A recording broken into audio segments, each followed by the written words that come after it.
Yo，大家好，歡迎嚟到 HTG Channel。咁今日呢，我哋就要介紹暴風天馬同埋千王呢一隻嘅魔龍。咁呢一隻就係本集嘅千王啦。咁就一抽入魂啦。咁係啦，個鐵嗰部分有少少改嘅。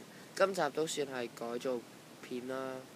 咁呢一個我就會裝幻變時辰嘅 Dash 底，即係裝翻原裝嘅底，同埋會裝 G 環同8號鐵。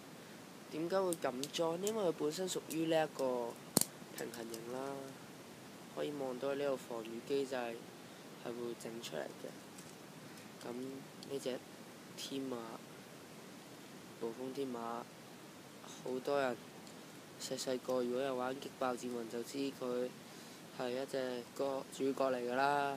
咁大家望到新出嘅 AT 紅藍色襯翻佢，好靚好靚。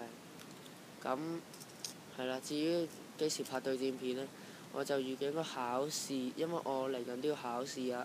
咁我就預計應該禮拜六拍埋，即係大約喺鑽石山嗰度拍，因為鑽石山嗰度係咯，嗰度會進行比賽啦。到時官方呢就進行比賽，我都參加咗。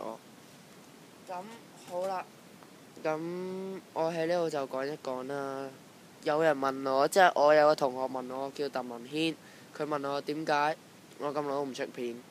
咁佢都係讀嗰間學校，咁佢都要考試㗎嘛，我都要考試㗎嘛。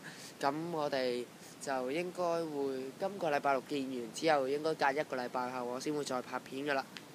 咁係咯，我遲啲就會拍呢一個對戰開箱片啦。咁大家記住 like and subscribe，我哋下次再見，拜拜。